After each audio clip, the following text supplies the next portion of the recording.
Good morning, everyone, and a very warm welcome again, particularly to this session on governance pathways for strengthening heat resilience in Global South.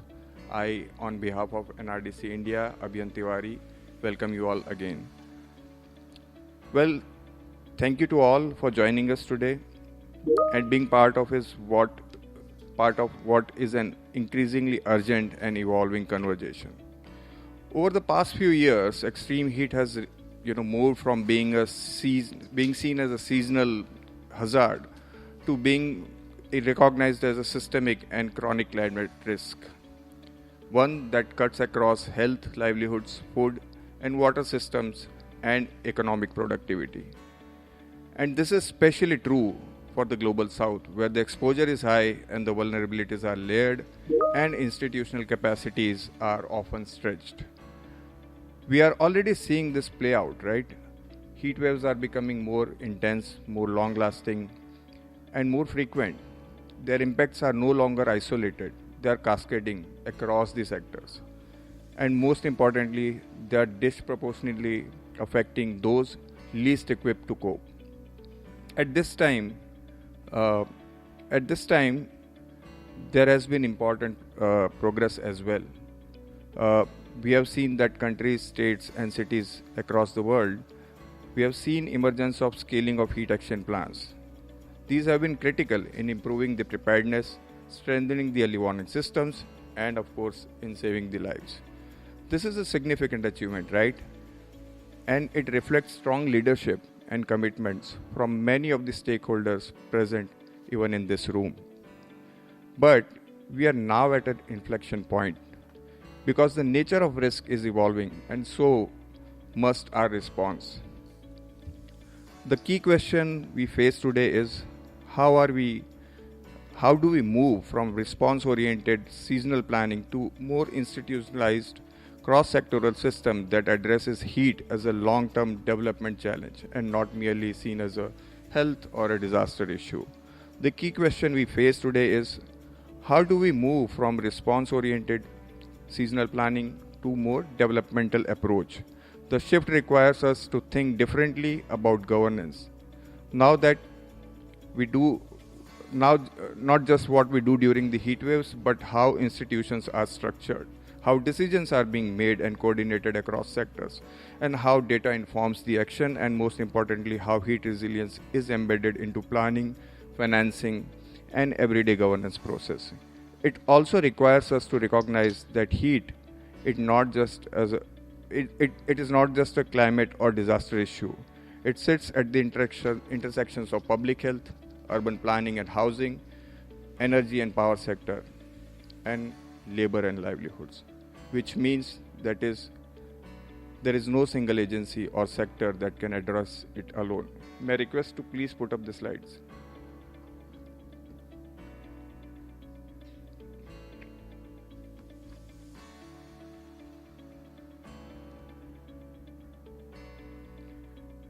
And this is where we are today while the slides come up. This is what extreme heat is. An elephant in a dark room, where all of us who are coming from different sectors are seeing it differently. It is important one for each of us, but what we see is seeing it differently. And this is where, again, today's session is particularly important.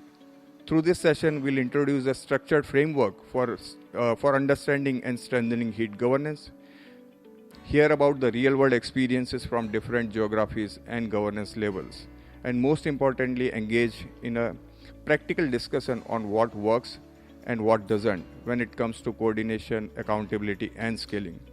The aim is not to just dialogue the problem, but to begin identifying clear actionable pathways for governments to assess where they stand, to strengthen the institutional systems, and move towards more anticipatory, integrated, and sustainable approaches to heat resilience.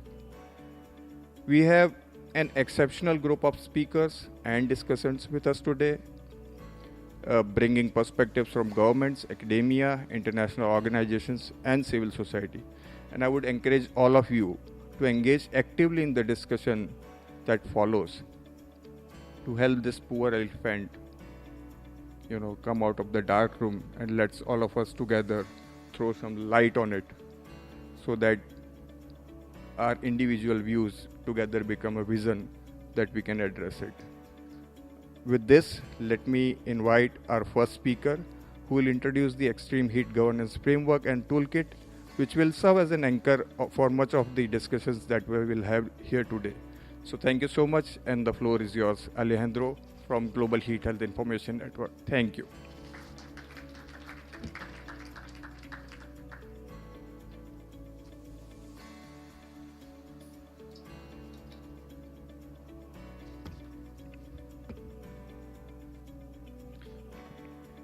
Thank you very much, Abhyant, and to the whole NRDC India team for us, for the Global Heat Health Information Network. It's an honor and a privilege to be once again here and sharing with you some of the work we've done, and very keen to hear from the room. We'll do a bit of an exercise soon.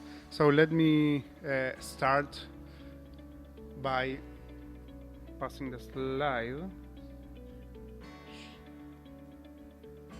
Yes. So it's working. Thanks.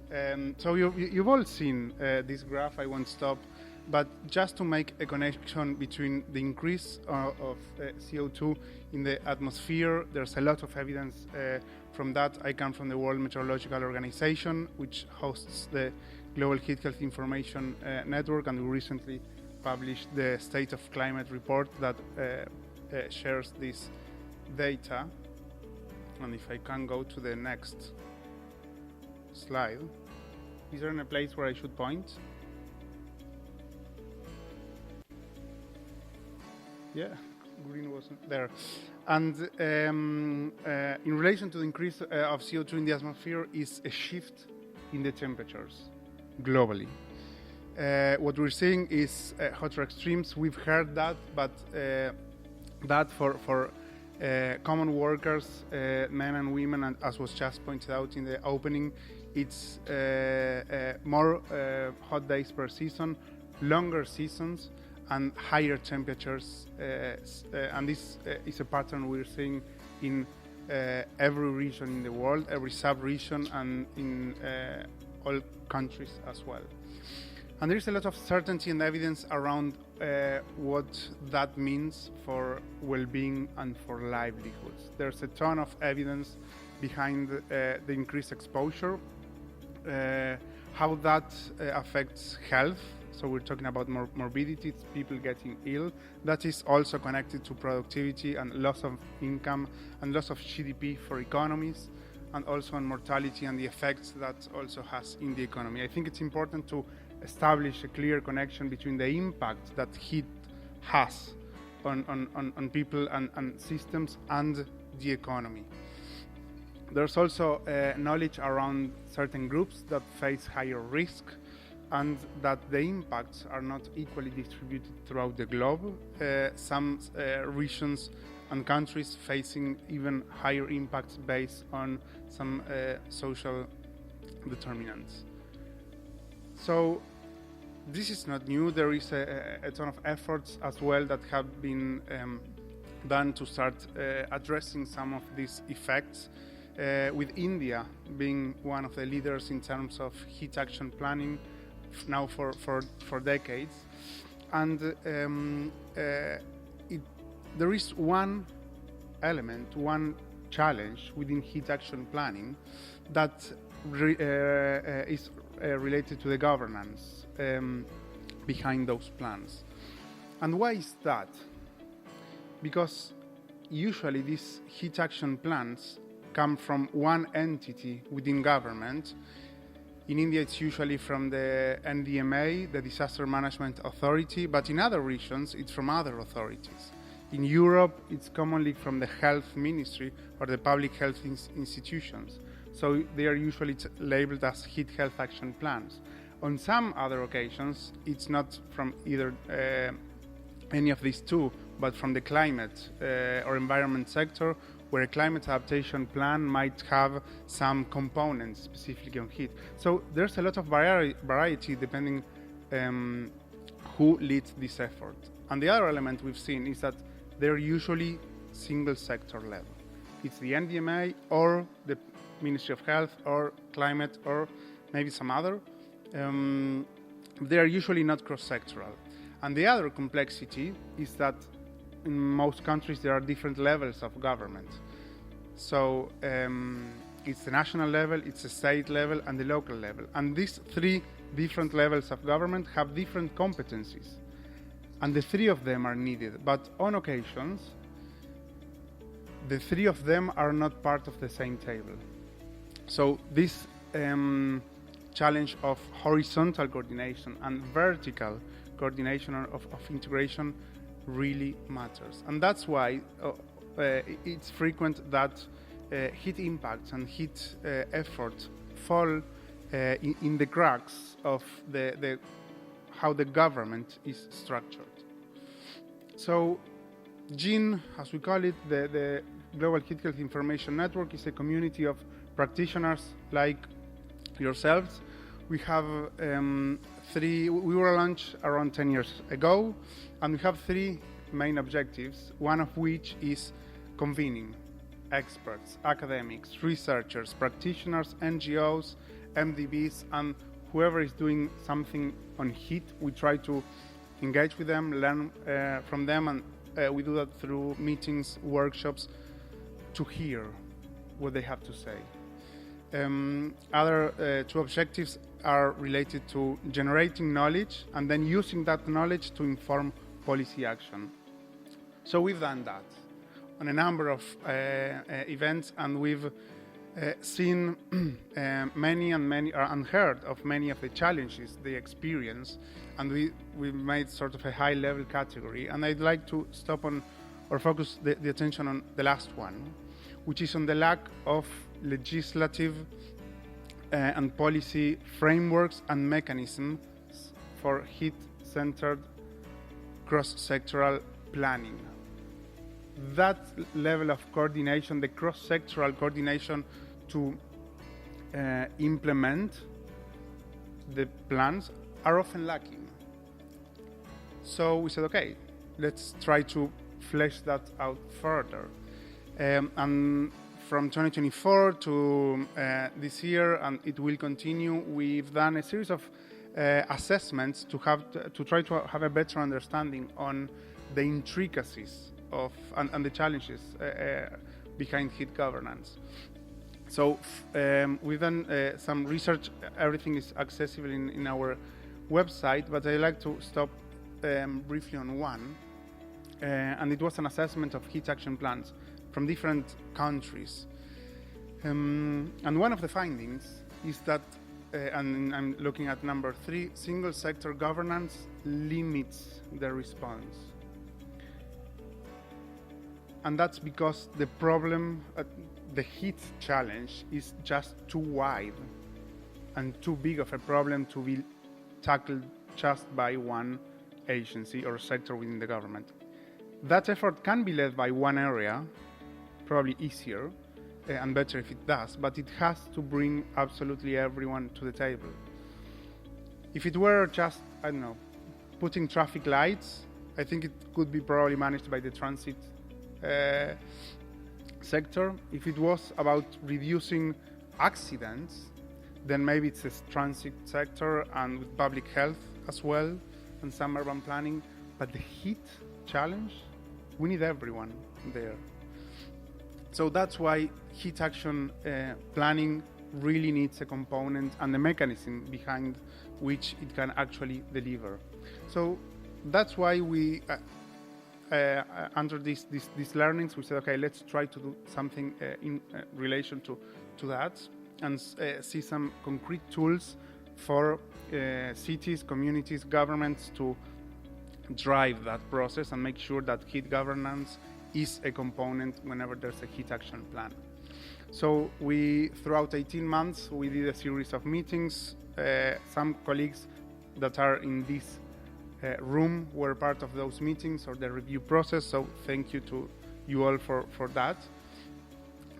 This was launched at COP last year. We identified some major challenges within heat governance. I won't stop here, but just a definition, and we'll go then to a sort of exercise to be in that mood. So we understand or define heat governance as the process where actors, institutions, and assets across sectors, and this is in bold, are brought together to do something, right? It's guide and coordinate and deliver activities to reduce heat actions. Actors, institutions across sectors that are brought together. Which sectors? Probably everyone, right? Yesterday we had an event where the South Asia Hub from Jean was launched, and I was in a table with a filmmaker. I wouldn't have thought that heat affected them. And this person told me, we're heavily affected by heat because we now can't shoot out through the whole day. We need to limit that from 6 in the morning to 10, 11, and then maybe 2 hours in the afternoon. So what would have taken us 3 or 4 days, it is now taking us 10 days. So that's also productivity. So it's everyone, right? In this framework and toolkit, we propose 3 concrete tools for authorities to reflect on and use to the best extent possible, probably adapting them to their own context. And we will do now an exercise based on a maturity model, which is a very short 6-question survey to try to understand what's the level of maturity in terms of heat governance. Like, to what extent is heat governance embedded in the heat action process? The aim of this tool is to help practitioners and authorities reflect on this and then set out some concrete actions to strengthen the level of cross-sectoral coordination. So before our final thoughts, we'll do a quick activity. So if you can switch to the Menti, it's just 6 questions, and we will collectively answer them. So you'll have a QR code, I guess. Super, it's coming, that you can scan, and then in your cell phones you will see that survey. So it's 6 questions and 4 potential answers per question. And you can find this same tool in the framework and toolkit that we launched. All this is accessible in our website, and it should be coming soon, I guess. It's there. No, this is an activity for today. So take out your phones, scan that, or you can also go to menti.com and input that 8-digit code. So the first question is, how are heat risks recognized in your country? If you're representing a state-level organization or a local government organization, you adapt that to your country or your state, right? Your community. Let's think it that way. How are risks recognized in your community? And it goes from least level of coordination to the highest level of coordinations, and it's in this case, level of recognition. I won't read each potential answer. So we're halfway there. Let's try to answer that. We will go through now the 6 questions and then just flash the answers because we don't have time for discussion, but we want to sort of be in the mood of thinking, where are we? And we will now go to the next question. So the question is, how are leadership and accountability for heat governance assigned and structured in your community, country, state, or local government? And answers range from there is no designated leadership or clear accountability for heat governance. We're talking about cross-sectoral coordination here, to informal or emerging cross-sectoral governance, to formalized roles, where It is already defined protocols. Everyone's there. They know what to do. Great. Lots of answers. I think we can then socialize the results at the end, right? After the session. Great. Next question. How are heat risks addressed through actions and public engagement in your community?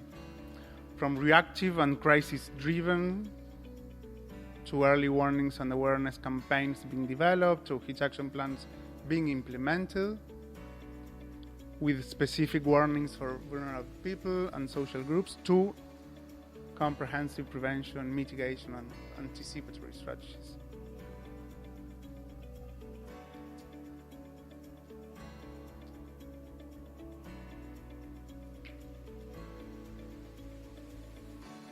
Great, right 50. Can we go to the next one? What level of funding and infrastructure exists to support heat resilience efforts in your community? Is there money and processes behind this? And it ranges from insufficient funds, staffing, capacity, infrastructure, to project-based, like pilots, some initial efforts to multi-year funding, and then to permanently funded efforts through public budgets. Okay, this was fast. Next one. How well coordinated are efforts to address heat risks? Do institutions work in silos? Or is there cross-sectoral partnerships where everyone or almost everyone from every sector are part of the conversation? And we'll quickly jump to the last one. So how does your organization integrate learning and evaluation into its operations? Does evaluation happen rarely, reactively, and sporadically? Are there programs that have clear goals to learn from what is being done, to where stages where learning is embedded or learning is adaptive in iterative and complex permanent processes? Okay, we have already 50. And the reason why we did like all the questions and not question answer was not to bias the following question. So can we go to the results of question 1? We will just flash them because I think you would like to know, right, what was answered. So almost half are saying that heat risks are acknowledged only during extreme heat events. And if we also take into account the second stage, we are in almost 80, right? So 80 it's pretty initial, let's say. Okay, this is interesting. Can we go to the second result? How are leadership and accountability for heat governance assigned and structured? Okay, so 20, not, okay, this is slightly higher.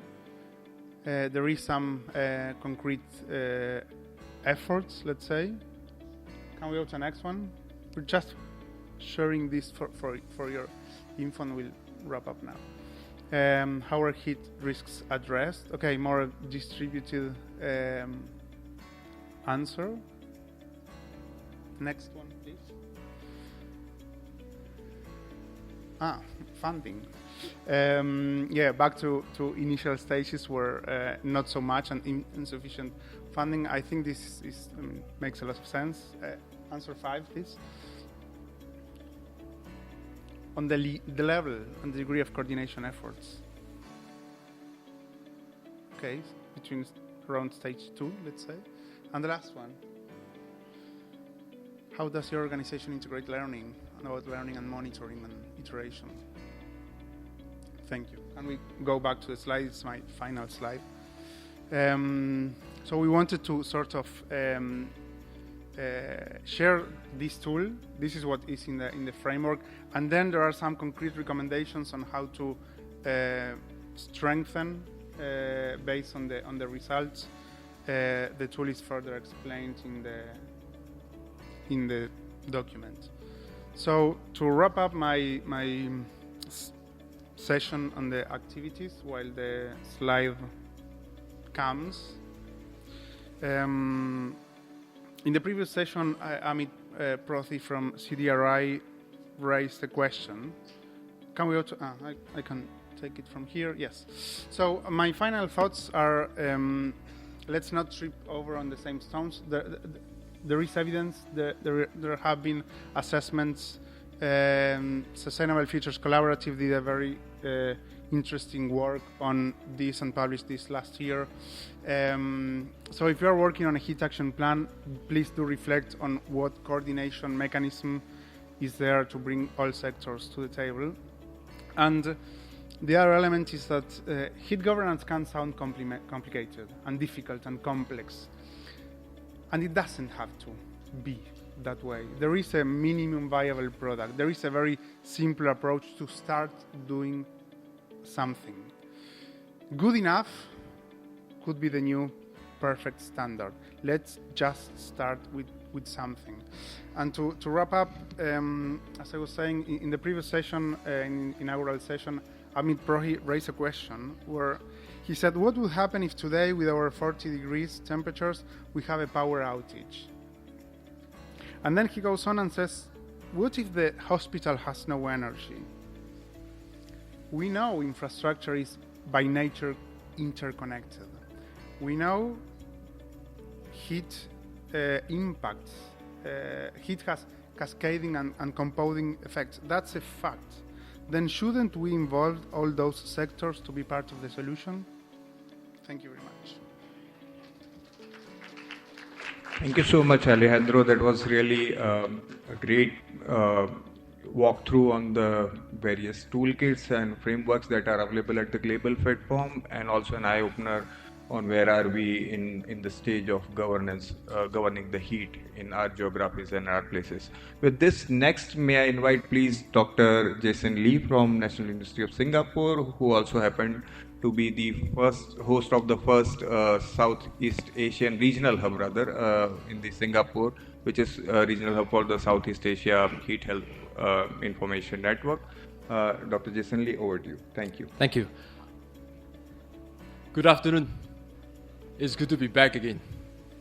I just want to say that I'm not sure that you observed the small logo, because I know part of this visit here is to launch the South Asia Hub. I then realized how we differentiate the South Asia Hub from the Southeast Asia Hub. Is the Southeast Asia Hub is color tone orange, amber color, and I saw the South Asia Hub is red. It's emergency. It is critical. We need to take actions now. Yeah, guys, so no, I think that color was very powerful. I don't know who designed that, but it's saying that Southeast Asia, if you are the frogs in the boiling pot, then South Asia, that you have more frogs in the bigger pots.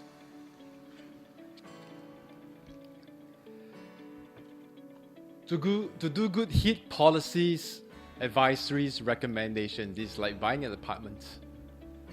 It's all about location, location, and location. That's what I asked, that as you harness the science, the knowledge, you must contextualize it. Yeah, if the science and knowledge are the king, the context is the queen. And together they crown the most effective heat policy. Yeah, so know your backyard well. And because of this, right, you might look, oh, this is damaging. This is like perpetual heat stress. But coincidentally, heat affects the key tenets, pillars of human health and well-being. It's all about how you eat, how you rest, and how you exercise. And I'm telling you that if you make the investment, it is not just preventing the typical global north summer concern. You might potentially lift the whole population, because heat is a perpetual stressor. In every population that you work with, right, I ask that we don't go in and introduce to them, here is a new problem called extreme heat. Often they will look at you and say, hello, we have enough problems. So don't introduce a new problem unless you bring about new resources. Yeah, so ask them, what are you dealing with? Stunting issue, lack of outdoor physical activity, I can't sleep well. Have that conversation, because once you relieve that same heat stressor, essentially you are augmenting human health and potential. So I want you to reframe. Heat is not just about mortality and morbidity. And you might say, I'm doing to people outside this room. Heat is compromising every single one of you here. I struggle to see people at the back. You know why? Because in Singapore, 8 out of 10 adults are myopic. Because we are experts in avoiding the heat. And because of that, our eye health has suffered. Our mental health is poor because we have free vitamin D there, but we choose to avoid the sun at all costs. So every one of you here is not living to your true health and potential if your strategy is to avoid heat. To the workers out there, the strategy is to limit heat exposure. So it's hyper-contextualized. For you here, I want you to use heat prospectively as a stressor, eustress, and not position it as a distress. My daughter, 18 years old, is called Eudora. Eu means good. Dora means gift. Good gift. Yeah, so I want you to use heat intelligently, prospectively. Coming back to the topic, I think one key reasons and motivation for my government, because I'm asked to share the Singapore story. If this conversation were to be 5-7 years back, my government will say that this is at best a soldier problem, maybe firefighters, law enforcers, never a public and occupational health issue. But right now, if you ask my government, they see this as a big opportunity. Strategically, economically, it is good investment, because if I can relieve this stressor, I'm essentially lifting the whole population. And the government also began to realize through science that it's not just about climate and weather. It's about the attire, it's about the physiology of the individual, of the work, paying model if you're a worker, culture and traditional practices. No point doing all the science and ask my grandma to take a cold shower during very hot day. My grandma will not be impressed and say, don't ask me to drink something cold when I'm very hot. Yeah. Maybe grandma believes in someone else, so make it easy for you. Don't try to convince grandma. Get someone to convince her. So may I present to you, in my part of the world, heat is not seen as a vertical. I believe likewise in your case too. Heat affects every sector, every population. So this is a great opportunity. Crisis always brings about opportunity. Remember COVID? It accelerated digitalization. I think the current energy crisis will accelerate clean energy, renewables. As always, that opportunity in every crisis. So I ask that you see this in a different light. I have no time to elaborate each of these, from fertility, maternal health, comfort in school. If children are our potential, our future, make sure we don't curb their learning potential. Now, all kinds of occupation. Elderly with disease. How about pets? I know we are talking about humans here. I saw these stats coming from China. By 2030, there will be more pets than young children. You know what will happen? Means many huskies will be in China because they look cute. Owners will be blasting their AC 24/7. If China does that, guys, we are doomed. Yeah. So remember, it has cascading impacts. We should ban huskies in our parts of the world. See, so if you are not a heat person, you are working with your MOH's Ministry of Health. So look at it. These are the NCD's projections are not looking good. Yeah, the non-communicable diseases, and heat has a big overlay in each of these diseases. We know at the highest level, the ICD coding is old school. At the emergency ward, it is not to the interest of the ER physician to take time to diagnose because they want to save the patient. So it's a significant under-quantification. Heat can cause cardiovascular death, but you never quite attribute to heat. So now, my government began to understand, heat can serve as an assault, leading to a near anthem diseases that are never quite linked to the original assault. We do have ways to beat the heat. Yeah? We sweat and we vasodilate. Sweating does not lose heat. Sweat evaporation does. In a humid environment, actually there are some data to suggest females might have a slight advantage because you sweat very efficiently. Hey boys and men, you are wasteful sweaters. You sweat excessively, and in our context, much of a sweat cannot be evaporated.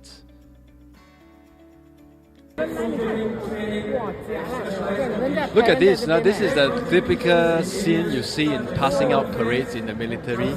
Basically, that chap experienced heat syncope, lightheadedness. So he dropped. No issue. Yeah? Usually this is just acute dizziness. One more from the back. Heat syncope. Vasodilation, and when the person goes horizontal, please leave the person horizontal because the gravity is doing its job to push the blood and therefore oxygen to the brain. But look at that. The photo on your left. It took a coroner to ask a few more questions and concluded it was heat syncope that killed the worker from heights. Without those questions, this would be easily attributed to typical slip, trip and fall at workplaces. Heat syncope he experienced, for whatever reason safety harness wasn't on, he fell from high. A lot of the workplace injuries, a lot of the public wrong decisions making leading to accidents, even fatality, were never attributed to heat.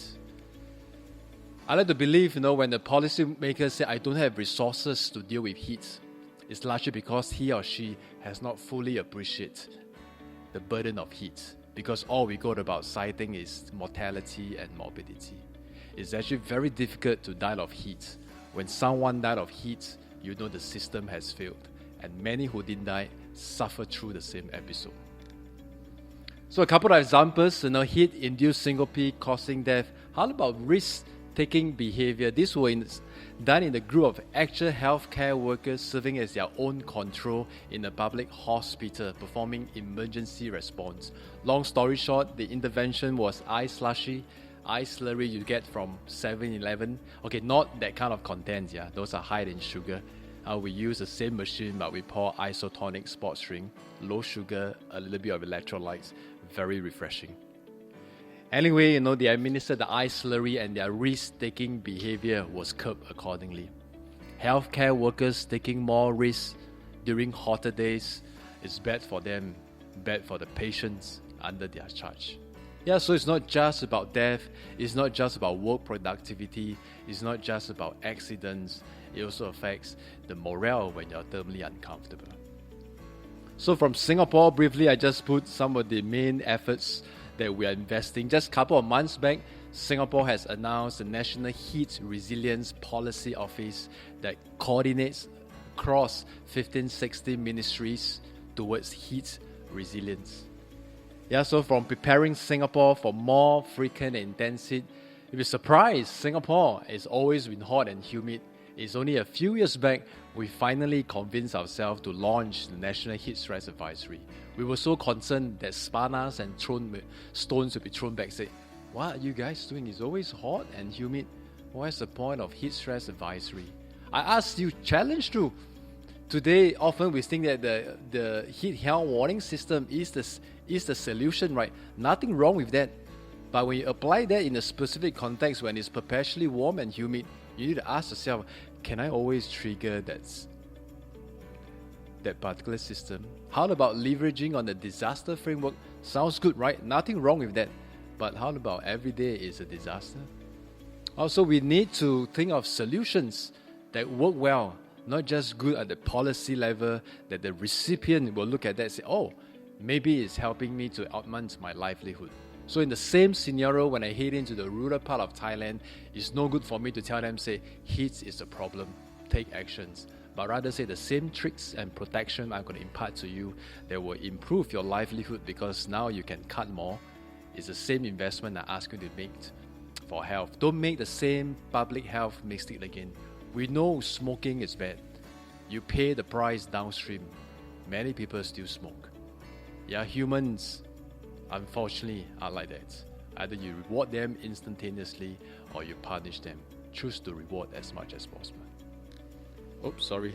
Let's go back to now. So we're reviewing sectors right now. I'll give a couple of examples. Sensor network, science will be a big investment. Today, the boardrooms is filled with wise men and women. Nothing wrong, but the chairman always pay attention to that one wise man or woman that say, I have some data to back my opinion. Yeah, so opinions, nothing wrong, no harm within some science. And then finally, may it be urban forests, radiative technology. We want to scale those solutions accordingly. Enough of pilots. When we are ready, let's scale the solution. This is our National Heat Stress Advisory. Very crude, yeah, but was very powerful. For the first time, we communicate to our public, say, guys, for the longest time, we are being cooked very slowly. If you don't take actions now, your butt will be burnt. Yeah, so we're asking to take actions as soon as possible. It must be sector specific. Research surrounding this horizontal team, plenty of them. I have no time to elaborate. I will just focus on Project Heat Safe as just completed. Project Heat Safe focus on occupational workers championed by our Ministry of Manpower. And for those who heard this presentation, I always give a shout to my Ministry of Manpower because the acronym is MOM. MUM. I know we always say, what is the strategic economic imperative? But I ask collectively, as human beings in this room, right? If you have the power to bless your neighbor, do so. Your mother takes care of you, not because she has to, because she wants to. Yeah, so I particularly enjoyed working with Ministry of Manpower to, with effect, the research that we produce into policy of such. This is Project Heat Safe, a multidisciplinary approach to tackle occupational heat health, working very closely, hand in glove with the policymaker. I also ask us to reshape and be bold. The last thing it wants is at some point, resources will be given to you. But the way, if we tackle problem, is still old school, then the needle will be moved very incrementally. Challenge the how and not just the what. Yeah, we often say, oh, you are academic, you don't understand policy. You are policymaker, you don't understand science. Not true. Policies don't change every other night. I ask academics to spend some time with the policymaker, and policymaker understand the science opportunities and limitations. Let's close out the society. Yeah, often we say ops tech, right? Ops usually driven by the policymaker, technology to come driven by the academics. Spin it round, tech ops. Yeah, because if you talk about future planning, if you don't have somebody who can keep a close watch on the technology, now is what? AI, IoT, wearables, quantum physics next. There will be more enablers along the way. So as we plan, right, we must be optimistic that while the world will get warmer, with more enablers and collaborative effort like this, the net outcome is my children will live to 100 years old easily. That must be the aspiration. Okay, finally, I'll wrap out to know not all research endeavors must be undertaken by research, right? These are some of the very quick policy we push out just by convening trusted experts so we can effect the recommendations. It can maybe be sports, clinical practice guideline, mass event, national heat stress policy accordingly. So with that, I think this is most opportunistic to end my talk by this quote. Gandhiji, I was told, the measure of any society can be found in how it treats the most vulnerable. So as I ask, we undertake this collectively. We want to make the biggest bang, usually that belongs to the majority. Please do not accidentally forget the most vulnerable because they usually represent the minority. We do not want to exacerbate inequality just by putting every investment that gives us the biggest return of investment. Don't forget the most vulnerable. They live in cities. They are often invisible. Also, let us be inspired by these quotes and lift our population together. See this as a great opportunity, not as a crisis. With that, thank you very much. Thank you so much, Jason, for giving a new horizon of heat horizon. Or now I would invite my friend Aditya Pillai from Sustainable Futures Collaboratives to kindly talk about what drives the local governments to act on extreme heat.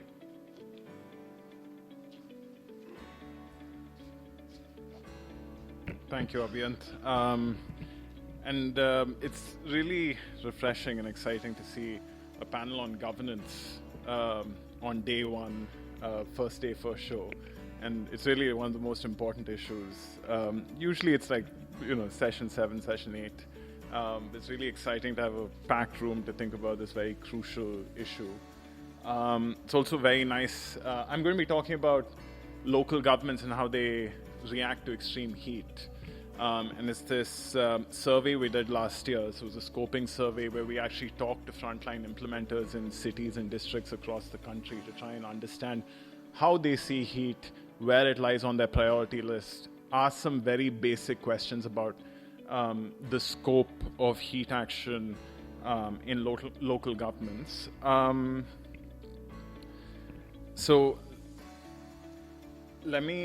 So this is obviously an interinstitutional effort. My colleagues at Sustainable Futures Collaborative, Tamanna, Ishan, Skandata did a lot of the fieldwork there over here, and the climate modeling was done by Lucas Epitello and Alexandra Casinas at the University of California, Berkeley, and my long-term co-author, Navroz Dabash, played a role.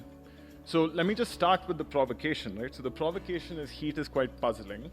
Why states choose to act at all on heat is quite puzzling, because if you take a certain view of the world, it's not electorally salient, it's invisible. The actions are also invisible. There's no infrastructure built out, and it's not supported by legislation and financing. So from one view of the world, it looks quite miraculous that anything is happening at all. And so we just asked that basic question. So why does heat action occur? And we went in with 3 very basic hypotheses. One is that there's public pressure on the state from groups that are already affected by extreme heat. The second was that elected representatives are pushing for extreme heat actions and then pushing the state and the bureaucracy to do this. And the third was local governments are implementing heat protocols from higher levels, right? So state governments and national governments. So it could be some combination of all 3 for sure. But this is a very simple sort of mental model we went in with. These are the places we picked. And we picked this because we wanted to pick a spread of governance context. So what we did was we looked at future heat risk and modeled where the heat index increase was going to be the most, and then picked one city per state.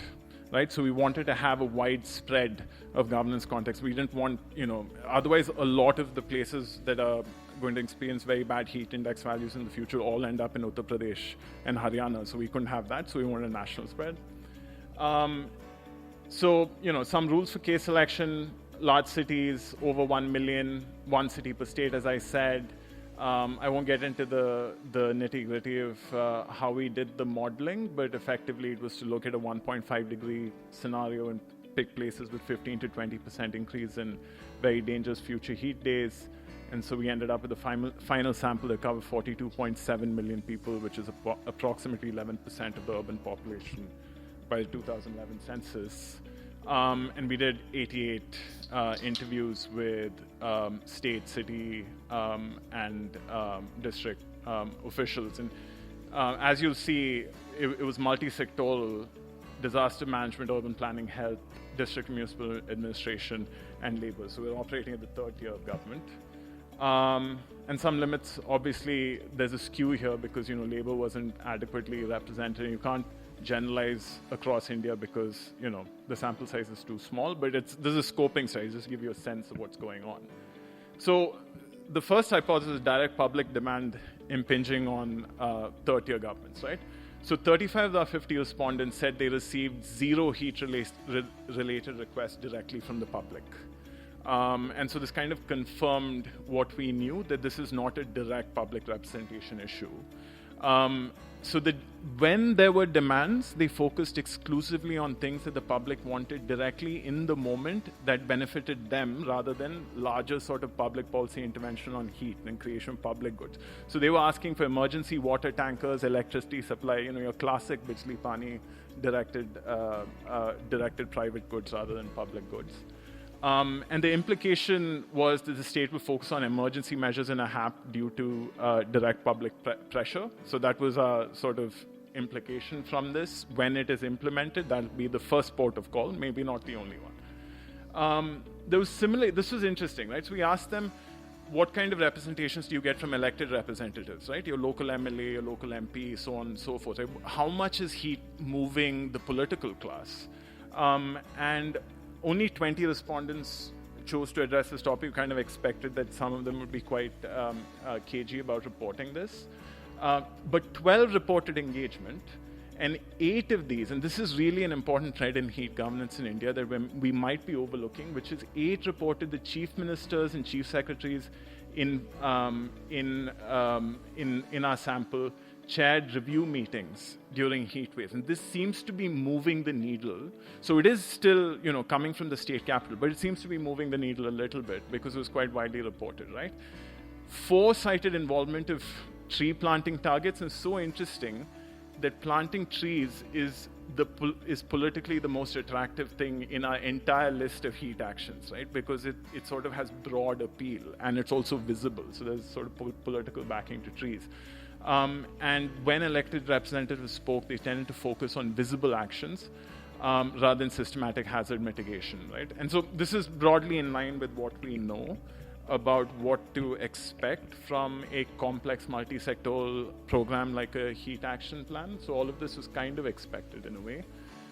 Directives from national state governments emerged as a very powerful driver. So this is the thing that really came across, which is they are executing compliance to higher level directives, right? At the moment, that seems to be the biggest force that's moving the needle, right? So 40 out of 55 that spoke extensively about this talked about this particular driver. And this then leads to a skew towards emergency responses, right? So again, we're looking at water distribution measures, hospital preparedness, school timing changes. These were the actions that were most reported, right? And it centers obviously around health and disaster management. And the issue with this mode of action is that you lose urban development, water, forestry, so on and so forth, right? So all the sort of long-term multi-sectoral mitigation type actions kind of fall off the table. This I thought was very important and interesting, right? So there's a no deaths norm that is sort of emerging in the country, right? Which is heat deaths. This is what we got out of our interviews. Heat deaths tend to generate negative media visibility, and that concentrates the cost of inaction directly on the implementing bureaucrat at the third-tier local government level, right? So it's this interaction between the media and the fact that there is a heat death. And that's when you suddenly get emergency knee-jerk sort of responses and reactions. So that's how the system is moving at the moment.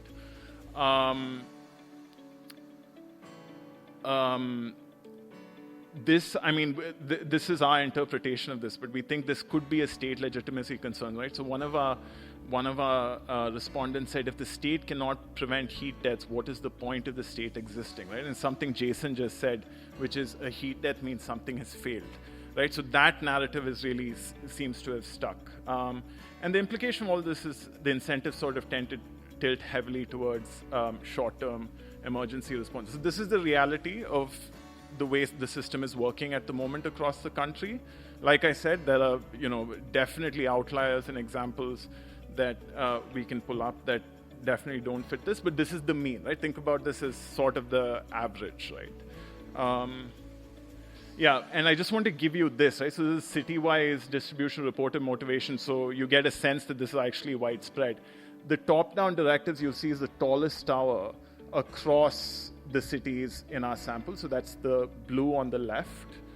And you'll also see that media pressure tends to be sort of quite high.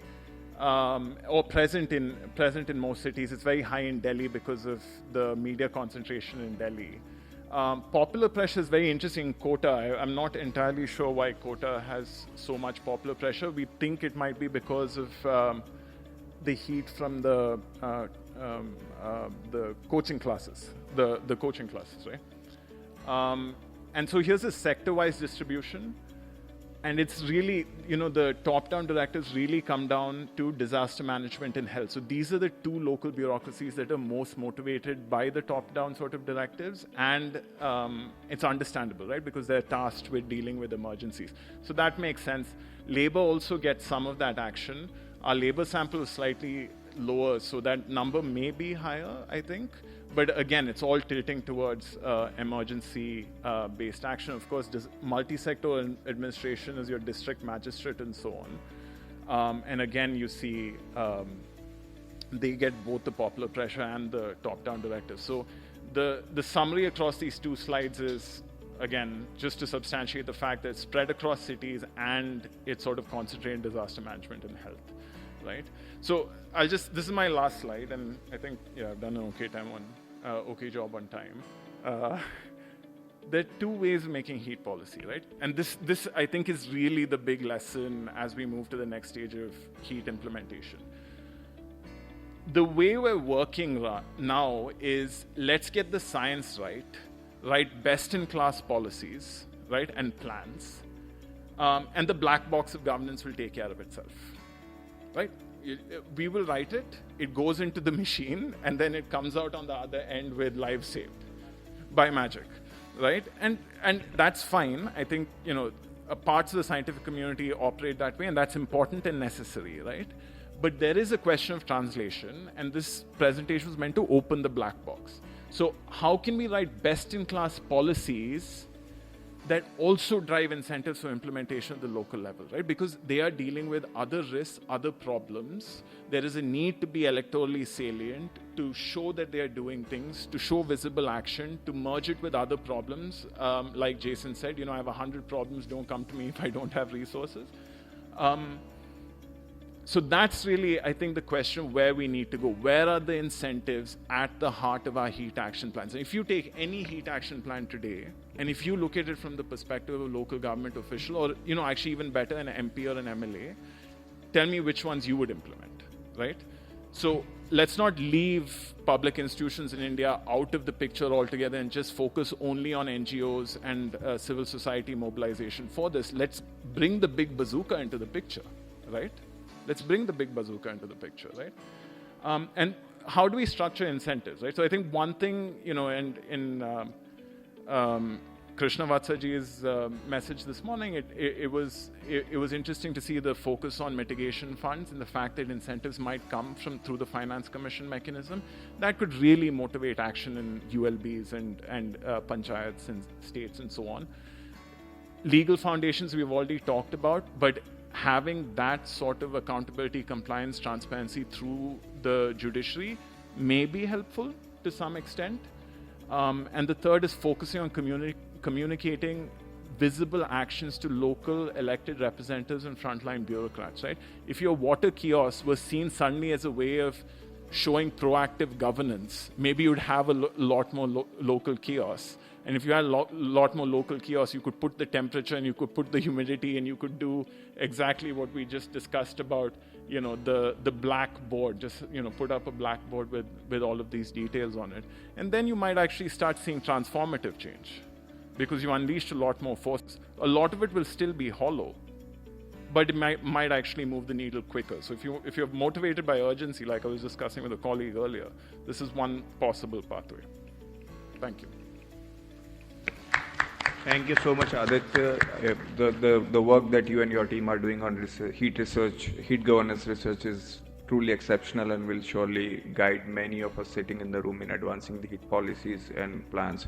With this, let me open the room for the discussion, and I invite Mr. Naeem Keruwala from C40 to kindly moderate this discussion session and also summarize. Thank you. Thanks, Abhyant, and thanks to all the presenters. I'm Naeem Keruwala. I'm the Regional Director for South and West Asia at C40 Cities. And Abhyant has given me the very, very challenging task now to moderate this discussion. I think more than a discussion now, it is going to be a rapid response round. So, so I think we have an amazing array of discussants we have today. And given the extremely limited time that we have, I'll request if we can be extremely brief in the responses. I have some very specific questions, and I would like to call upon the discussants to respond to that questions. And please, maybe not more than 2 to 3 minutes, so that we can ensure that all of us, all the discussants, get an equitable chance to present their views. So the very first question that we have, and that also came out from all the presentations, is what governance shifts are needed to move from a response-focused heat action plans to institutionalized cross-sectoral heat governance approaches. So going from a response-focused plan to institutionalized and cross-sectoral heat approaches. And I'll request our first discussant, Dr. Adele Thomas from NRDC, to please make her remarks. Thank you. Thank you so much. It's nice to hear a woman's voice in this session. So I've been involved in the IPCC for about 15 years now, and one of the things that we have been pushing forward is this concept of climate resilient development, which brings together sustainable development, climate change adaptation, and climate change mitigation all together. I think that is absolutely the way that we need to go when we start thinking about how we respond to heat. Heat touches on so many different sectors, and so we can't just think about it as an immediate response after an extreme heat event, but how do we integrate responding to heat across, where do we build, how do we build, how do we develop our economies, how do we deal with our workers, etc. And so I think this integrated climate resilient development concept that we have been pushing forward for a few years now is something that can really be implemented through how we think about heat. Thanks. Thank you, Dr. Thomas. We'll move.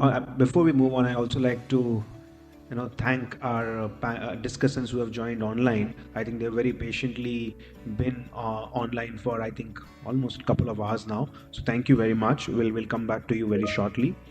Moving ahead, I move to Ms. Sujata Sonik. She is the former Chief Secretary of the Government of Maharashtra. Over to you, ma'am.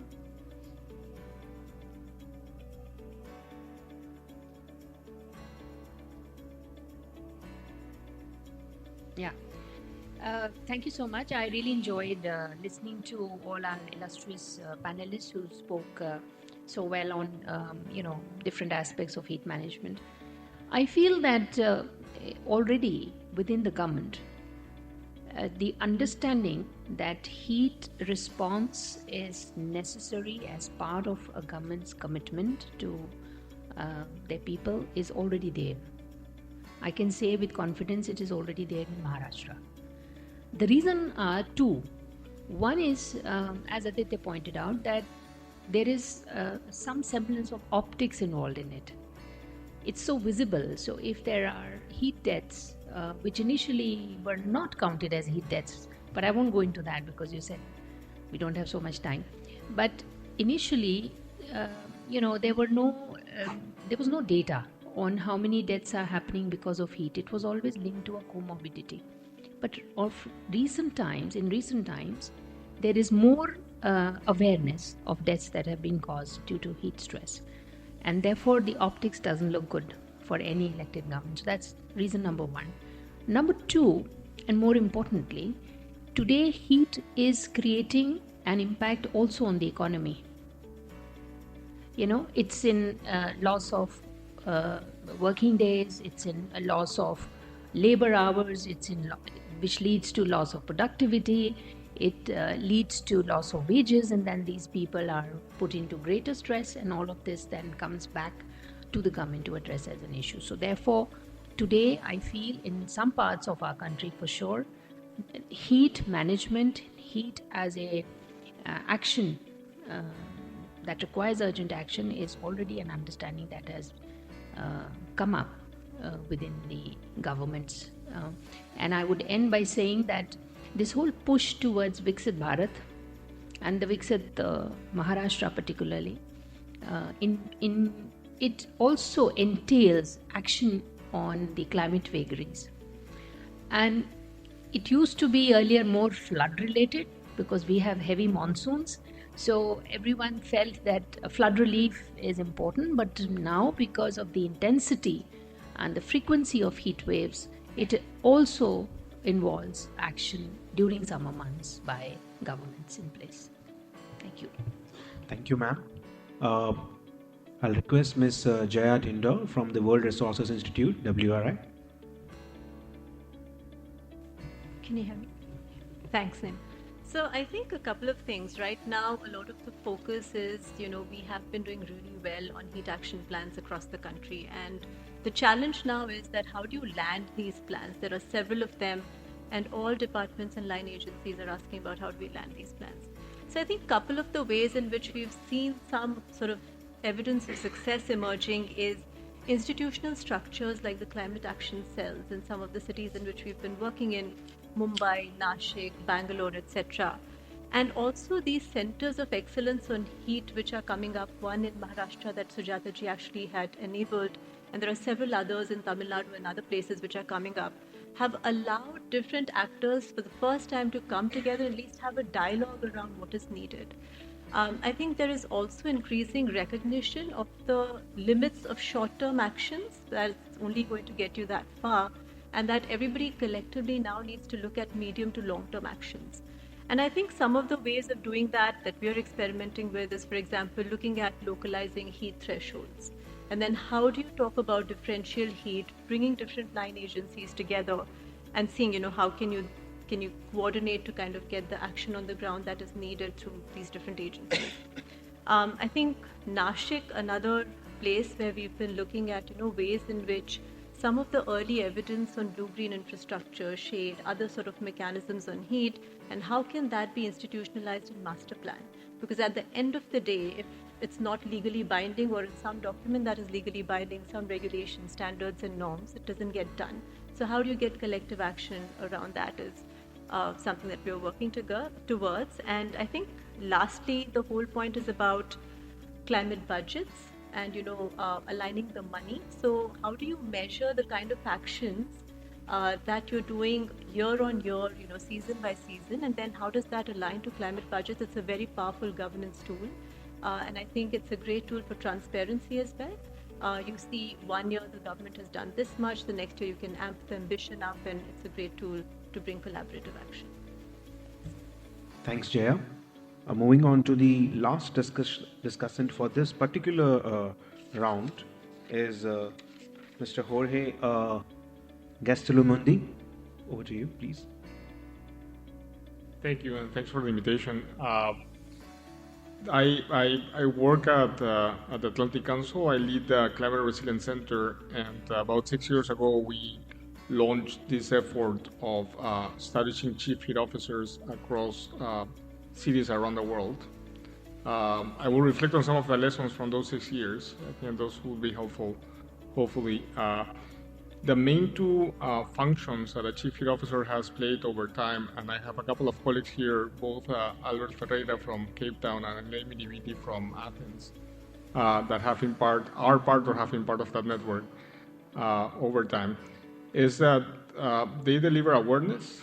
They create awareness both in public spaces, but also the public, both the public, kind of a bureaucracy, but also the public as a whole. The second function that they deliver is mainstreaming.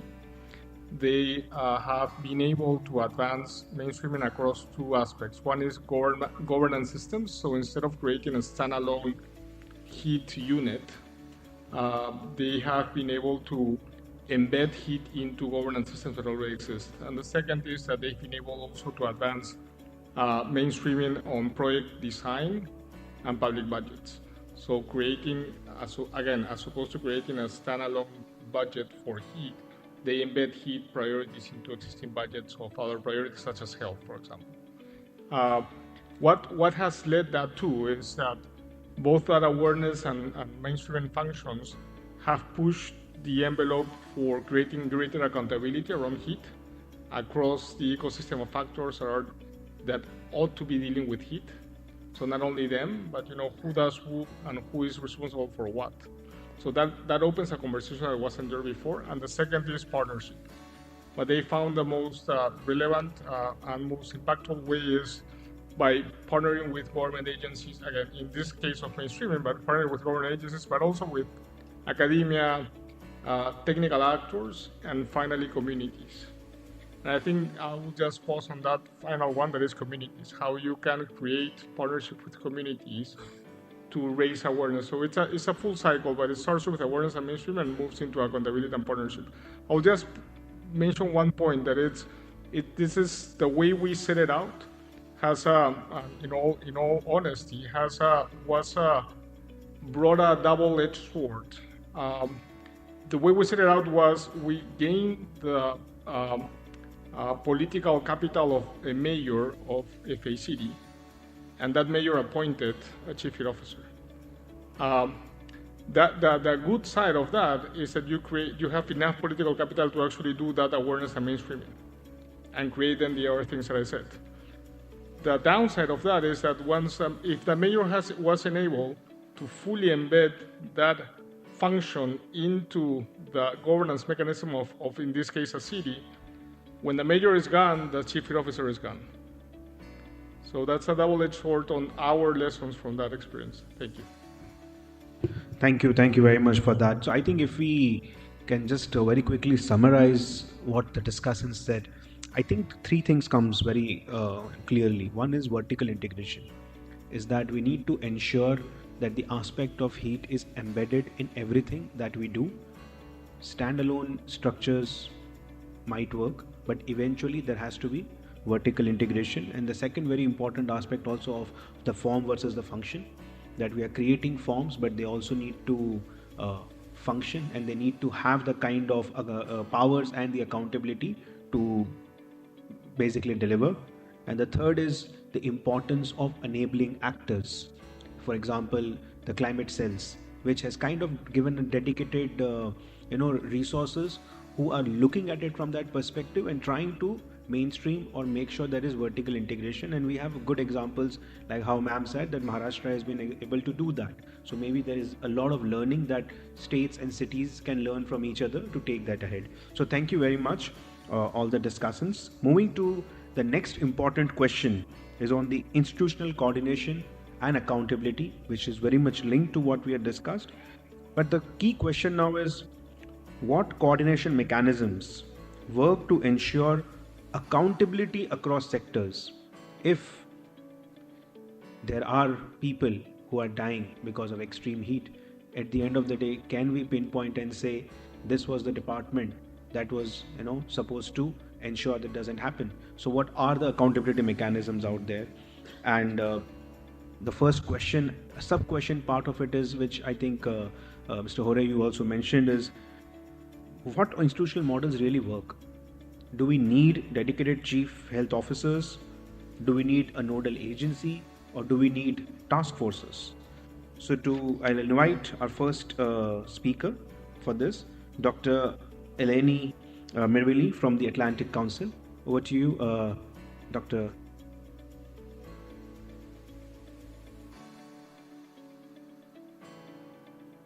I think you'll have to unmute yourself, please. Yes. Hello, and thanks everyone for putting this together and for inviting me. I actually represent both the Atlantic Council and UNEP here, and there are several colleagues of both agencies there present. So I'm glad I'm joining even online. I think for your question, clear mandates, shared data systems, and interagency coordination platforms would really kind of help with ensuring accountability across sectors. And as for the chief heat officers or nodal agency, etc., I think a hybrid model would work best, if you ask me, combining the chief heat officer for leadership with a nodal agency and an interdepartmental task force, which would be able to provide coordination and the cross-sectoral capacity which we need to be dealing with when we're dealing with heat. I think that yes, I think that I really also enjoyed very much the keynote speakers and what was presented to us, and it actually elevates.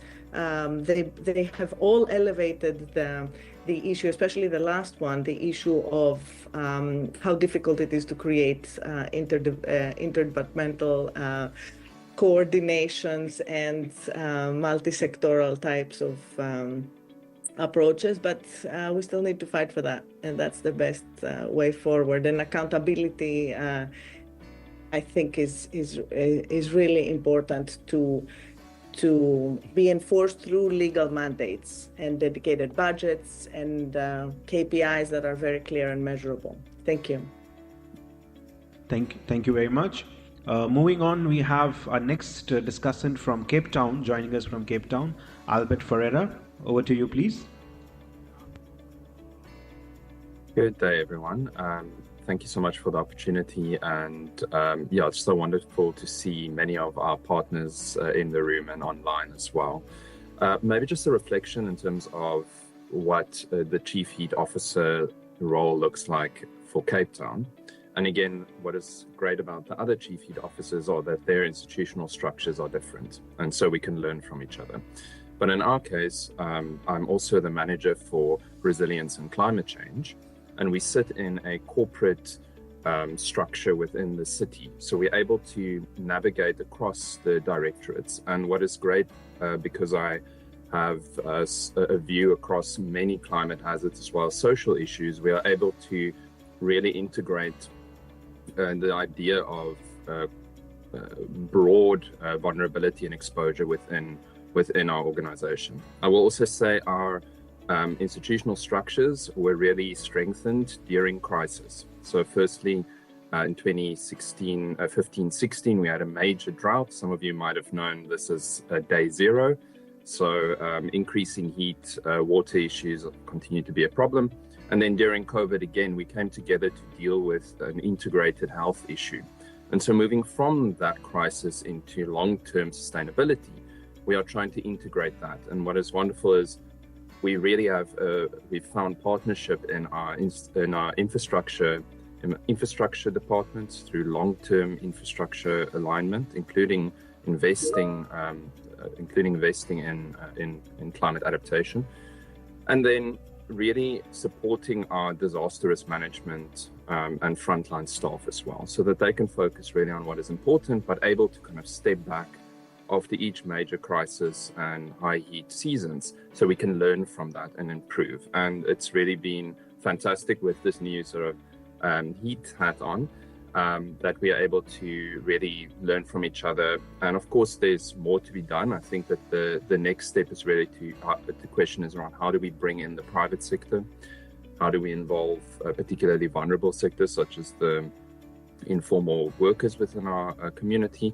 And then how do we work across sort of in a vertical way with provincial and national government as well? And so internally, I think a lot of advancement, but beyond the city, we do have some work still to do. Thank you. Thank you, Albert.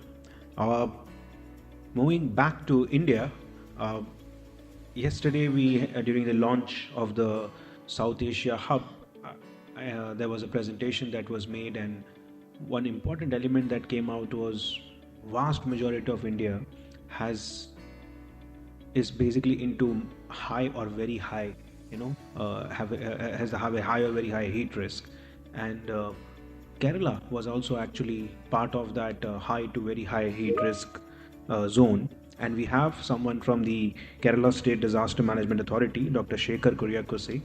So I'll invite him to maybe speak about what does coordination look like when you have such heat waves in the state.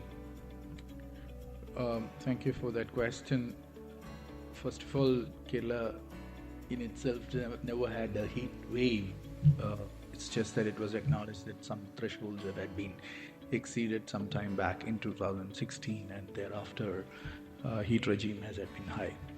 But it is immaterial whether there is a heat wave or not, and our actions have been not looking just at heat wave. It's state disaster management authorities are meant to be multi-hazard oriented. So heat, while we all speak about heat, heat cannot be seen in isolation. It has to be seen in tandem with everything else that's happening in the space of disaster management. Particularly when it comes to heat, it also connects itself to lightning, and it also connects to wind. These are three little wicked goblins that run around and creates cumulative risks over time. So while, as we speak now, we are at 41 degrees, that's what my colleagues were telling a while ago, and if we are at 41 degrees in the evening, we tend to have orographic rainfall, which brings in a lot of lightning. Along with lightning, it also brings in gustinados, extreme wind speeds, and a small space. So this means that coordination cannot be just focusing on heat waves or heat.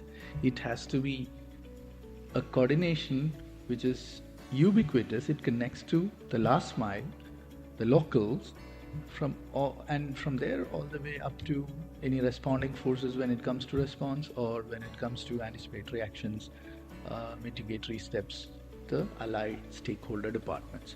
How is this possible? It's only possible if we exercise Disaster Management Act in its true spirit. If the powers of the Act is efficiently utilized, coordination is built into it.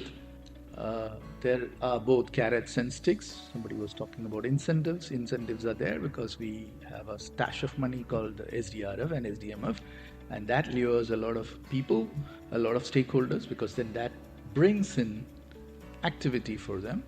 On the other side, there is also the stick, and the stick brings in accountability. So it's both ways a win-win if we appropriately equip disaster management authorities across space, and that cannot be halting itself at districts. Now it has gone to urban with the new amendment. In Kerala specifically, we have its own disaster management committees formed under the Panchayati Raj Act all the way up to Gram Panchayat. So if you have equipped them with scientific and professional support mechanism, that's the answer to coordination. Thank you. Thank you, Dr. Koryakose. Moving on, we have Dr. Akhil Srivastav from the Indian Meteorological Department. Over to you, please. I'll ask the same question to you. How does coordination look during the time of heat waves? Indian Meteorological Department is basically looking after the forecast services and warnings related to heat waves with other weather parameters and extreme events. So ultimately, what IMD is doing is that it's trying to provide the information, with a sufficient lead time for different anticipatory actions as well as on-ground actions, immediate on-ground action. So we have got a mechanism under the aegis of NDMA, whereby regular review meetings takes place, and the information from IMD on different time scales, it is shared with different stakeholders, including Ministry of Health, all the state governments,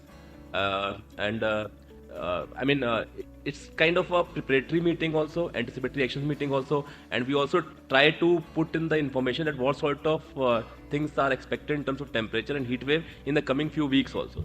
So ultimately it gives an opportunity so the states and the other stakeholder ministries, they can plan, prepare for the coming season, coming month, and for the actual actions which have to take in ongoing at that particular time. So it is a well coordinated mechanism on that, in that sense, that we are having these regular review meetings, interactions with all the stakeholders. Thank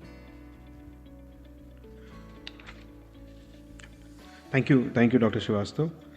Moving on, we have Dr. Akash Srivastav from the National Center for Disease Control. Please. Same question to you in terms of what institutional models work best and how do you ensure accountability once those institutions have been built?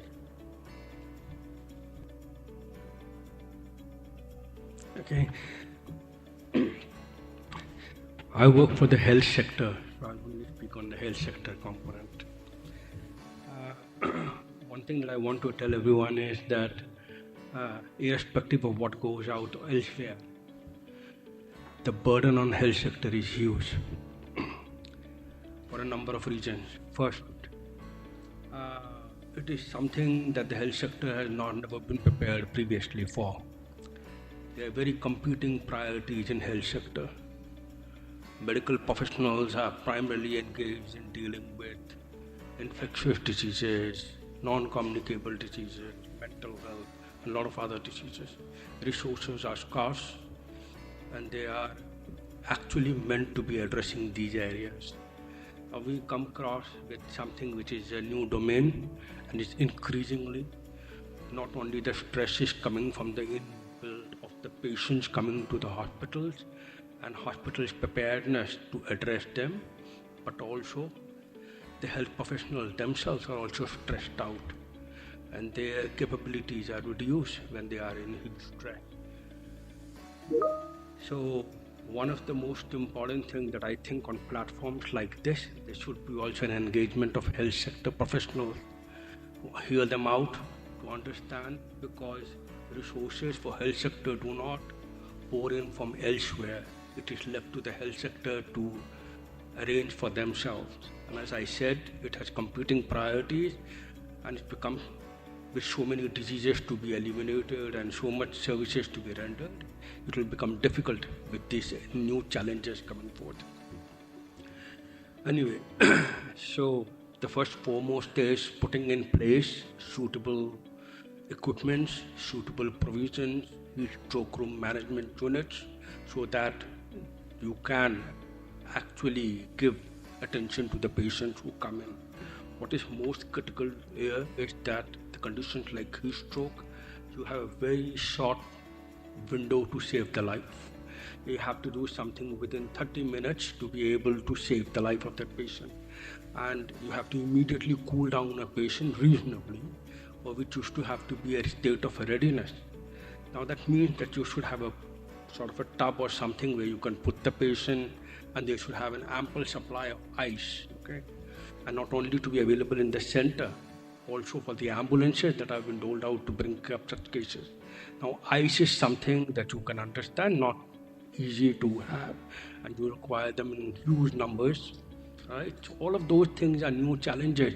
We previously only needed ice in the hospital for cold chain management. Now there is a new requirement in a large numbers, and we have to work out to the entire structure of putting them in place. Then training the professionals. Diagnostics are not easy. It is not a blood test or an imaging test that can confirm the diagnosis. It's a diagnosis of exclusion. A patient comes who is unconscious. For a doctor, it is a challenge to understand what is the diagnosis among tens of diagnoses for an unconscious patient, okay, or a patient with a changed, altered mental sensorium. You have to decide what is happening with that patient, and the time here is very short. No single test will give you any confirmation. You have to make your own clinical judgment. That means the doctors have to be retrained, and not only doctors, the medical entire core cadre has to be retrained to be able to understand what the patient is happening to them. Beyond this soft component, we also have to see the infrastructure. As not once the patient comes in, it should be an infrastructure which further saves the life of the patient. As with other buildings, so is the status of the healthcare building. Now, the healthcare buildings were not designed for the days that you will have such heat emergencies. So they are still designed in old ways, and they have to be retrofitted to be provided absolute measures of protection, so that once the patient is inside this campus, they are safe. So there is a lot that has to be invested in the health sector, and the difference is another point that I'm coming up to. I live in an upscale area of Gurgaon city. Last night, there were around 4 to 5 times during the evening to early morning cutoffs. So energy supply from the grid. So you don't have a continuous supply of grid. How do I keep the health facility cold? So all of that has to be accounted for in a health sector area, and for that we need resources, we need training, we need constant effort, not only from the government sector but also all the other partners. And not to say that in India a large chunk of healthcare sector is by private. It's not only the public sector. The private sectors have to be geared up to address all of that. Therefore, these are the challenges of accountability, of coordination that I think, and wish that there should be a larger interest in the community that works on heat towards what are the challenges of the health sector. Thank you. Thank you very much, and very important perspective from the health side, which is often ignored. And I think even in some of our work that we are doing, we are also trying to overlay the heat stress and availability of the primary health centers in cities, because generally that's the first place where if someone is not feeling well, or if someone has what was called the heat syncope there, that they are taken there.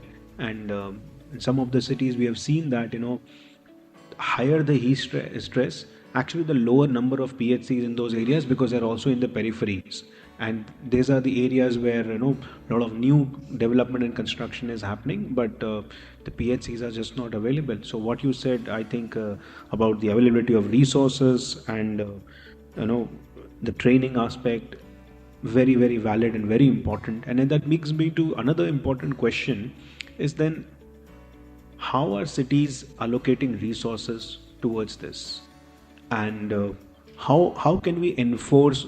I would say enforce is maybe not the right word, but how do we create an enabling ecosystem where cities also realize this and start putting adequate resources on this area also? And I think I would like to bring Jaya once again here, because she works very closely with cities. So Jaya, how can we create this enabling ecosystem to kind of facilitate accountability? I would say enforce, because it's also, we don't want to be accusatory here. And really, is it through mandates, or is it through budgets, or very clearly enforceable KPIs? What is the way forward according to your experience? I think two things that I'll talk about. One is that, and I know Aditya, you talked about basically mortality as being sort of one of the things which people want to avoid, states want to avoid. But I think we need to also bring the light on just the livability factors which are compromised on a day-to-day basis. At the end of the day, 50% of our settlements in cities are informal, 80% of our workforce is informal, right? So I think the focus should be on livability parameters and not just on mortality. That's one. The second is, I think if you go to any city official, the first thing they'll ask you for is evidence. Evidence on why you're saying certain budgets need to be allocated the way they need to be, or what is the accountability that you're asking for. And second, can you build an economic case? I think this is the point that Dr. Jason also made. He talked about it. He said, unless you kind of make the economic case for why this should be done, the morality of it, the high ground of no, but we should do it because there seems to be a problem, is good. But I think unless you have hard evidence, the accountability is hard to kind of foster. So I think first step is, get the evidence, build the evidence, do the case making, talk about it in numbers. Unfortunately, we live in an economic system where that matters. When you talk about here is how the GDP gets impacted, or here is how things get impacted, talk about those numbers, talk about, and hence what is the resolution needed and the accountability. And I think the systems that need to be put in place, that's an easy problem to solve. Thanks Jaya for that. I think very important things came out in terms of the competing priorities of the health sector. There are some good I would say cases in terms of how NRDC and other IMD and other NDMA, they're doing the coordination meetings and trying to work towards that. But yes, the aspect of resources always becomes comes to the top. So that brings us to the final question also of what we want to dive deep on, is how do we scale in low resource context? Because we are always going to be resource constrained, unfortunately. So what are the practical entry points now to strengthen heat governance in low resource settings? Like some states and cities might be able to get enough resources, but I think it's more of a long-term thing. So how do we leverage the existing budgets that we have, or existing schemes, or the programs that we have to basically scale low resource aspects of heat governance? And for that, I would like to first invite Siraz Himani from the Mahila Housing Trust. Thank you, Naeem. So Yeah, I think the biggest challenge that we are discussing today is about implementation of the heat action plan. And one of the challenge that we face when we talk about why plans are not getting implemented is the lack of resources. But what we have learned over past few years by implementing the heat action plan is that yeah, you require resources, and increasingly now these resources are being allocated by the government. To give you a very recent example, and I will go back to what Jaya mentioned, that when you are approaching the departments or when you are approaching the state government for resources, they are asking for the two things: definitely the evidence, and secondly whether the solutions that you are implementing, is it something that target population require and is acceptable by them or not.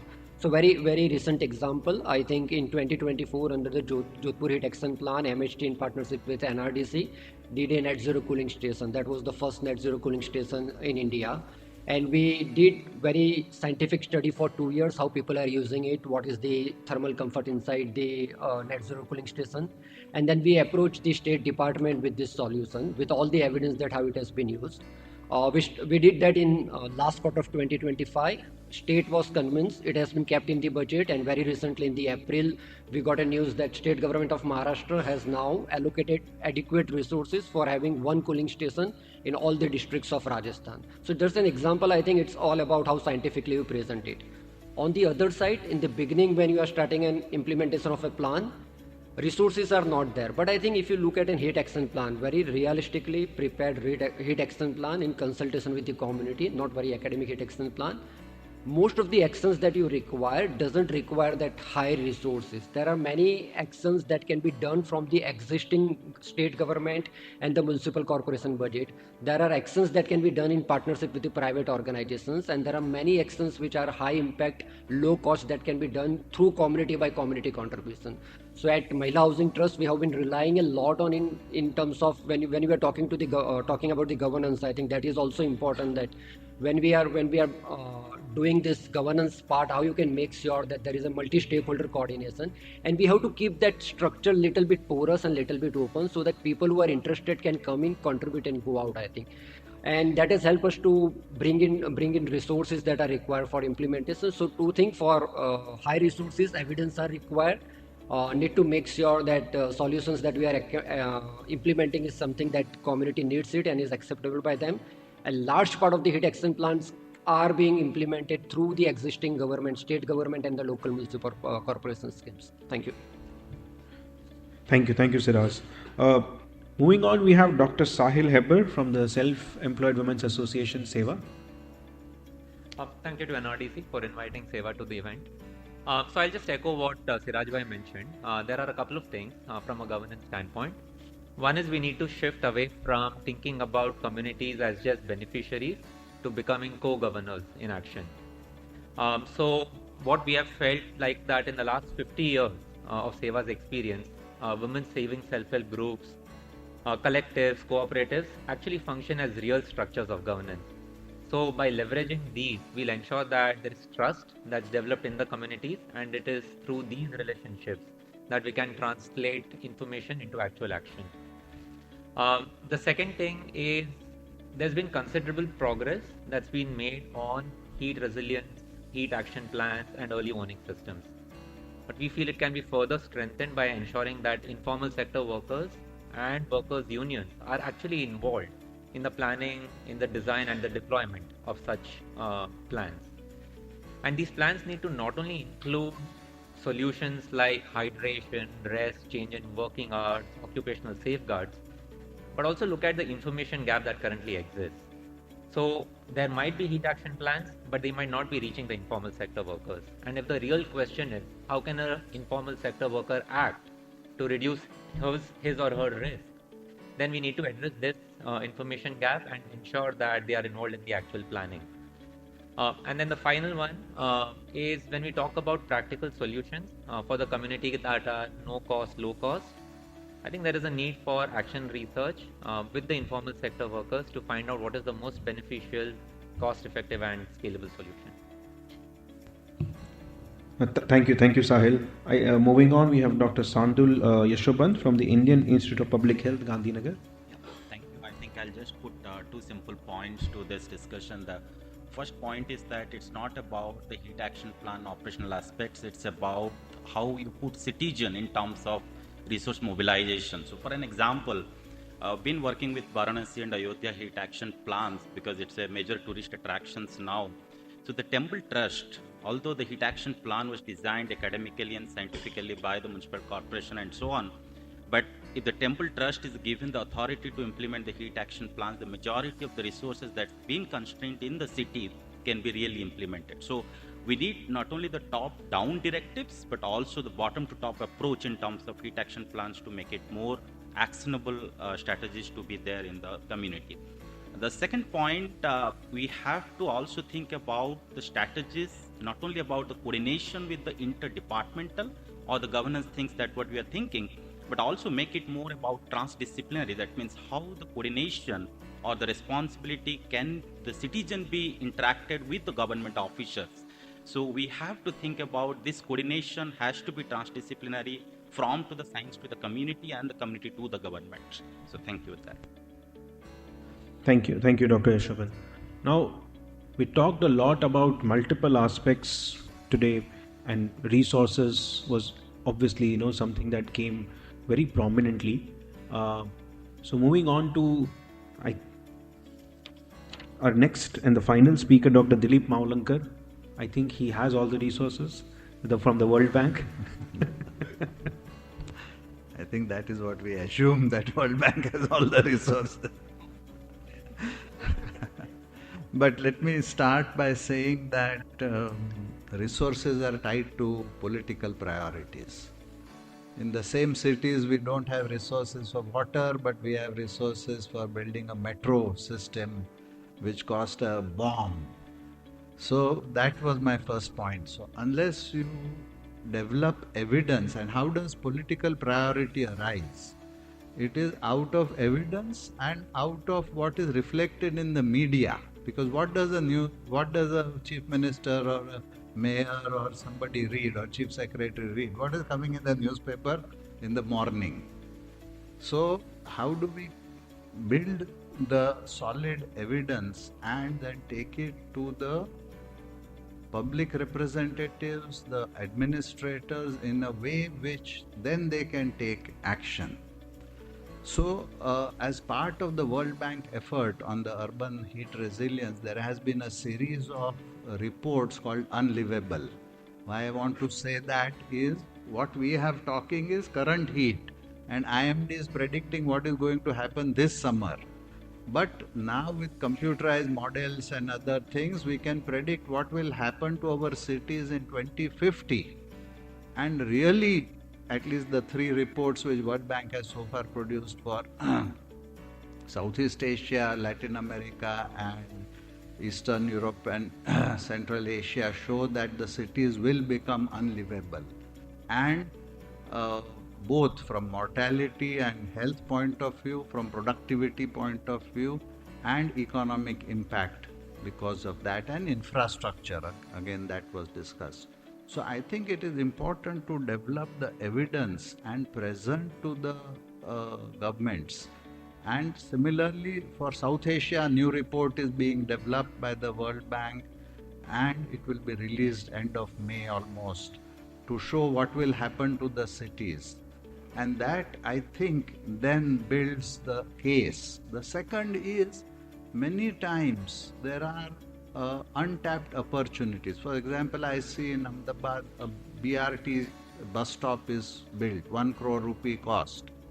There is a metro station built, maybe I don't know what, 20 crore rupees cost, but there is no water cooler. There is nothing to provide heat related. So in their thinking, so when we are doing major developmental projects, are we thinking of heat and increasing heat in future? Because we have used the past methods of development and we are just projecting. So I think if we start embedding that. And lastly, I think the most neglected part, I think, is the labor department's involvement. Because as of now, of course, India is labor surplus, so many people don't bother, but from equity point of view and from labor productivity point of view as well as health point of view, it will become almost impossible to work at many hours during, and that's also being calculated and put in this unlivable report. So I think that, And finally, I want to make everybody think. Suppose IMD did not declare what was the temperature and said we will give it to the government, no need to publicize that, then whole problem of heat wave will go away. Because then no heat data, so nothing, no climate change. Why I am raising this is the exactly same thing is happening with our city health departments. They don't declare any mortality data, they don't provide any data on daily basis, they don't provide any admission data. So the health departments who work with the impact side also must be as transparent, as proper as IMD is. And at some point I thought maybe the IMD should take over our mortality data management because then they will be, IMD has been doing a very good job of that. So I think unless, and why Ahmedabad became successful is that our first paper showed that 800 people died additionally in 1 week. Nobody else, and it's not, Europe had shown, Chicago had shown. So if suppose government of Delhi shows that 2000 people died in heat wave in 2025, what will happen? Lots of parliament questions, lot of local questions, and then the whole thing will move. So I think that is the key thing to... Thank you very much, Dr. Maulankar. Very, very important aspect. And I think Dr.